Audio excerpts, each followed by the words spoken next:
मुल्क की सलामती और ख़ुद मुख्तारी का दिफा किया हो, उसको आप कहते हो मुल्ज़िम है। और जिस शख्स ने कहा बेगर्स आर नॉट चूज़र्स, उसको आपने प्राइम मिनिस्टर और मुद्दाई बना दिया। और जिस शख्स ने कहा कि अमेरिका हमारा वेंटिलेटर है, उसको आपने डिफेंस मिनिस्टर बना दिया।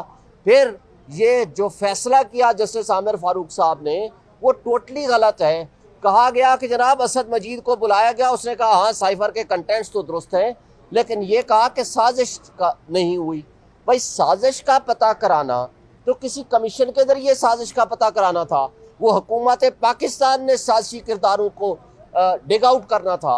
वो आपने वो सुप्रीम कोर्ट की जजमेंट के अंदर लिखा हुआ है कि आप इसमें कमीशन बनाएं, और कमीशन बनाने के लिए इमरान खान ने जस्टिस रिटायर्ड तारिक की सरबराही में कमीशन बनाया, जिसको उसने माजरत कर ली। फिर शहबाज शरीफ ने फ्लोर ऑफ द हाउस पे खड़े होकर कहा था कि धमकी आमेज गुफ्तगू थी, लेकिन मैं इसमें कमीशन बनाऊंगा साजिशी किरदार को डिग आउट करने के लिए, लेकिन वो नहीं बनाया क्योंकि साजिशी किरदार तो वो खुद थे। अब उसके आगे आप जाएं, नेशनल सिक्योरिटी कमेटी ने 2 दफ़ा इसके अपने मिनट्स जारी किए, जिसने उन्होंने यूएस एम्बेसडर को डिमार्श किया। तो ये वो सारी चीज़ें जब आपके सामने आएंगी तो मैं समझता हूँ कि आपको ये साबित करना पड़ेगा कि ये साइफर का मुकदमा सिवाय पॉलिटिकल विक्टिमाइजेशन के और कुछ भी नहीं है। जिस केस में कल केस लगा हुआ था जस्टिस मियां गुल हसन औरंगजेब, जस्टिस अरबाब ताहिर साहब, और रात को ही वो बेंच बदल दिया गया। तो ये जो कुछ हो रहा है इस्लामाबाद में, तो हमें अफसोस से कहना पड़ता है कि ये जो मैनिपुलेशन है, ये जो केसेस फिक्सेशन है, ये बहुत गलत तरीके से जारी है।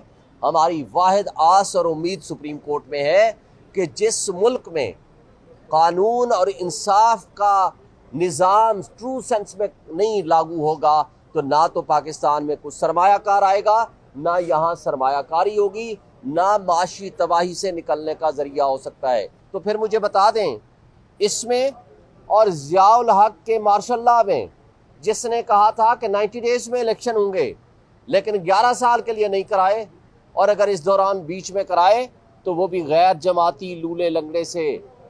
लिहाजा आज आइन प्रैक्टिकली मुअत्तल हो चुका है। मैं समझता हूँ कि हमारे लिए ये खुश आइन तो एज सच है, और गैर जानिबदार रहने की बजाय जानिबदारी का मुजाहरा करते हुए उन्होंने अज खुद पावर ना होते हुए 8 अक्टूबर की तारीख दे दी थी। फिर सुप्रीम कोर्ट में दोबारा ये मैटर गया, सुप्रीम कोर्ट ने 14 मई की डेट दी थी, लेकिन उसमें भी इलेक्शन नहीं हुआ। फिर 8 अक्टूबर की डेट हमारे कान पक गए सुन सुन के कि जनाब 8 अक्टूबर को इलेक्शन इकट्ठे होगा, फिर नहीं हुआ 8 अक्टूबर को। फिर सदर पाकिस्तान ने 6 नवंबर की तारीख प्रपोज की थी, उसमें भी नहीं हुआ।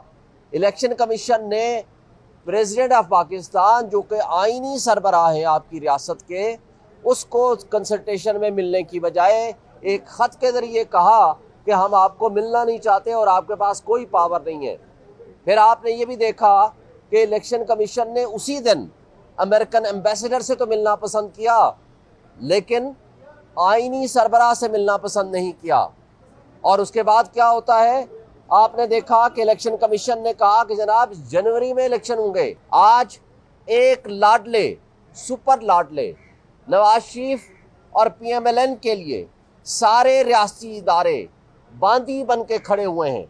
आपने देखा कि एक इश्तिहारी मुजरिम नवाज शरीफ जब लंदन में बैठा 4 साल से इस कानून का मजाक उड़ा रहा था, वहाँ आपका रियासत का एक मुजरिम है और रियासत का एक मुलाजिम डॉक्टर फैसल उसको किस तरह प्रोटोकॉल दे रहा था और किस तरह उसको बयानिया याद करा रहा था।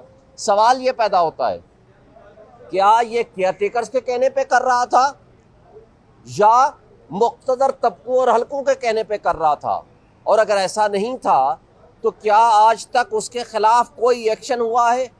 फिर जब वो एयरपोर्ट पे आता है तो जिस तरह उसके साथ सलूक किया जाता है एक स्टेट गेस्ट का, और जिस अंदाज से बायोमेट्रिक वेरिफिकेशन के लिए वहाँ जाया जाता है, जिस तरह लाहौर में CCPO उसको सलूट मार रहा है और प्रोटोकॉल दे रहा है, मुझे बताएं उसके मद्दे मुकाबिल पाकिस्तान में 100 मकामात पे PTI ने दरख्वास्तें दी कि जनाब हमें जलसा करने की इजाज़त दें, लाहौर हाई कोर्ट के हुक्म पे सिर्फ एक जगह पे इजाज़त मिली, वो काना लाहौर में, लेकिन वहाँ पहुँचने से पहले ही वर्कर्स को गिरफ्तार कर लिया गया।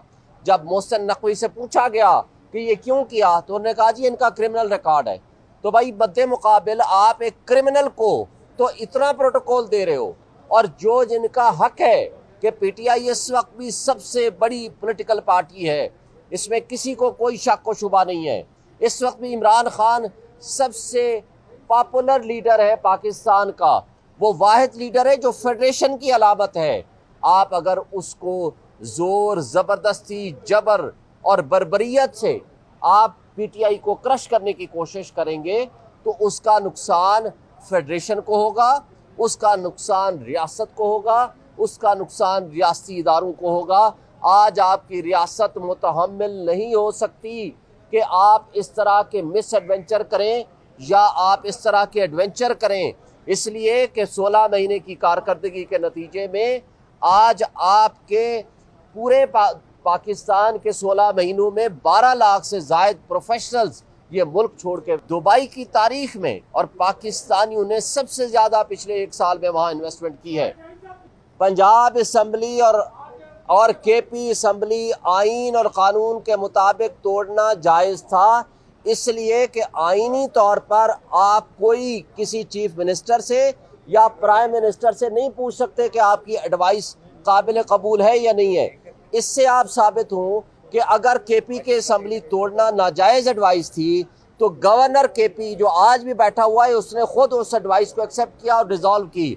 फिर दूसरी बात, प्राइम मिनिस्टर और मौजूदा जो 2 सूबाई असम्बलियाँ हैं बलूचिस्तान और सिंध की, मुझे बताएं 3 दिन पहले क्यों डिज़ोल्व कर दी? इसलिए कि आइन के अंदर एक शिक मौजूद है। जब तक ये आइन है तो ये इस आइन का तकाजा है कि कोई भी शख्स जो चीफ मिनिस्टर के ओहदे पे हो या प्राइम मिनिस्टर के ओहदे पे हो, जब वो एडवाइस देगा तो प्रेसिडेंट ऑफ पाकिस्तान या गवर्नर पाबंद है उसको तोड़ दे, और अगर नहीं तोड़ेगा तो 48 आवर्स के बाद ऑटोमेटिकली डिसॉल्व हो जाएगी।